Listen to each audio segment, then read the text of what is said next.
Video ini hanya untuk mereka yang punya logika. Bagi yang tidak punya logika, skip aja. Saya optimistis dengan Indonesia gara-gara hasil pemilu 2024. Saya bukan bicara soal pemilihan presiden ya, melainkan pemilihan anggota DPR yang saya ikuti. Sebenarnya sampai sekarang belum pasti apakah saya bisa lolos ke parlemen. Tapi saya melihat ada tanda-tanda positif yang layak membuat kita semua cukup percaya bahwa Indonesia di masa depan akan jadi lebih baik.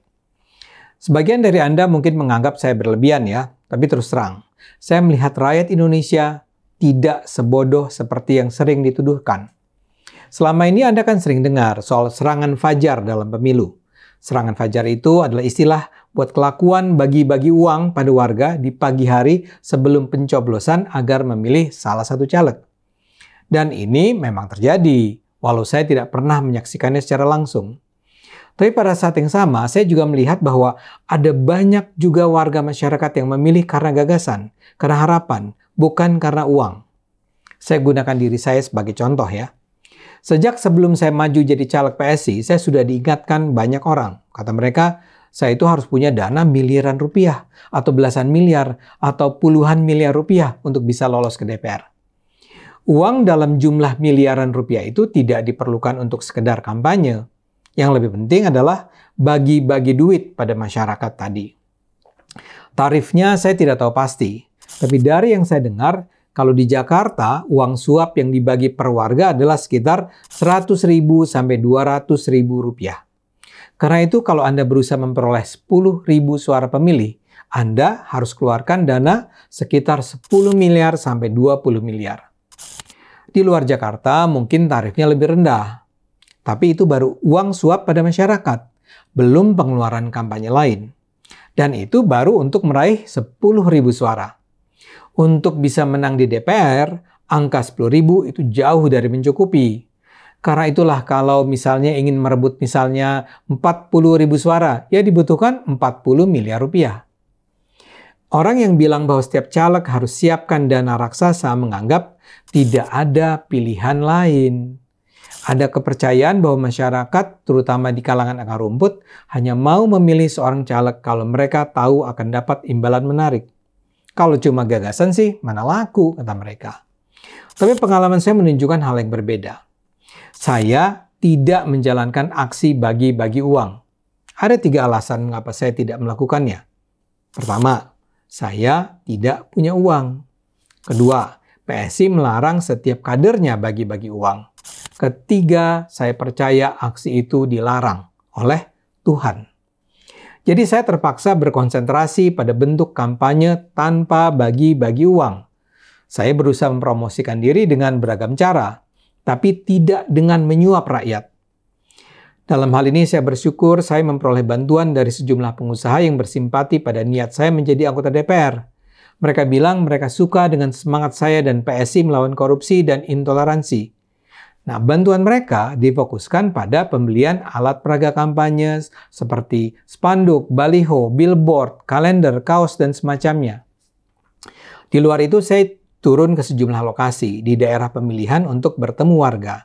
Saya bertemu masyarakat, berkampanye, dan berdiskusi. Terus terang, saya sangat menikmati acara-acara ketemu langsung warga ini.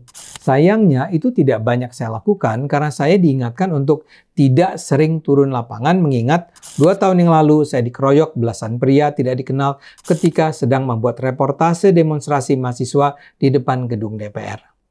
Jadi banyak yang bilang, berhati-hatilah, pembenci saya terlalu banyak. Akibatnya, ya saya hanya turun belasan kali untuk berbicara langsung dengan masyarakat. Dan jangan lupa saya berkampanye melalui media sosial. Saya betul-betul berusaha memanfaatkan platform TikTok, Instagram, Facebook, Snack, dan YouTube untuk menyebarkan pandangan-pandangan saya. Sayangnya, karena saya sempat mundur tepat di masa kampanye, saya tidak bisa menggunakan Cokro TV untuk menjangkau halayak Cokro TV yang sebenarnya berpotensi luas. Sekarang, setelah masa kampanye berakhir, apakah berkampanye tanpa menyuap itu ternyata membawa hasil? Menurut saya, cukup membahagiakan. Sampai video ini dibuat, suara saya di daerah pemilihan Jakarta Pusat dan Selatan mencapai 40.000. Sementara suara dari pemilih luar negeri belum diumumkan. Apakah angka 40.000 itu tinggi? menurut saya tinggi. Paling tidak di daerah pemilihan saya menempati posisi ke-7 atau 8 dibandingkan kandidat-kandidat lainnya. Ini yang menurut saya adalah pertanda positif tentang masyarakat Indonesia. Coba bayangkan, mengapa ada 40.000 warga Jakarta Pusat, Jakarta Selatan memilih saya? Tidak mungkin karena faktor fisik, karena saya tidak keren. Tidak mungkin karena saya artis, karena saya bukan artis. Tidak mungkin karena uang, karena saya tidak bagi-bagi uang. Jadi saya duga orang memilih saya karena gagasan saya. Saya duga 40.000 orang itu memilih saya karena mereka percaya dengan janji-janji saya bahwa saya akan memerangi korupsi dan intoleransi. Saya akan masuk DPR untuk melawan para penjahat di DPR yang merampok uang rakyat. Saya akan masuk DPR untuk mencegah jangan sampai anggaran belanja negara dimakan para koruptor. Dan saya masuk DPR untuk melawan kaum radikal, kaum ekstremis yang menghambat pembangunan gereja, yang menteror umat non-Islam dan menyerang sesama muslim yang memiliki tafsir agama berbeda. Karena rangkaian faktor itulah mereka memilih saya. Buat saya itu sangat membahagiakan dan layak membuat saya optimistis dengan masa depan bangsa Indonesia. Mungkin saja setelah dihitung jumlah total pemilih saya tetap tidak lolos ke DPR. Tapi fakta bahwa ada 40.000 warga di Jaksel dan Jakpus dan mungkin ribuan orang lain di luar negeri memilih saya menunjukkan bahwa ada cukup banyak warga Indonesia yang rasional dan berpikir dengan akal sehat. Dan itu adalah modal penting bagi masa depan Indonesia. Apalagi, saya juga bisa menyebut nama-nama lain dari PSI yang merebut suara signifikan atau bahkan sangat besar. Misalnya saja nama William Aditya Sarana.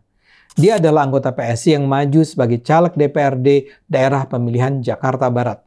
Dia meraih juga hampir 40.000 suara dan kini sudah pasti masuk DPRD Jakarta. William ini adalah anak muda PSI yang tahun 2019 yang lalu dengan berani di DPRD melawan rencana anggaran pemerintah DKI untuk membeli AIK Bond sebesar 80 miliar rupiah. Jadi William dipilih karena keberaniannya melawan korupsi. Bahkan yang lebih hebat adalah mantan ketua PSI Grace Natali. Di Jakarta Barat dia merebut 193.000 suara.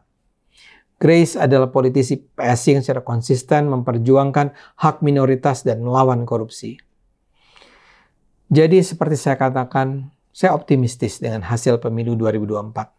Hasil pemilu 2024 menunjukkan ada cukup banyak warga Indonesia yang rasional, yang memilih karena gagasan yang ditawarkan caleg dan bersedia terlibat dalam upaya membangun Indonesia yang bersih dari korupsi dan intoleransi.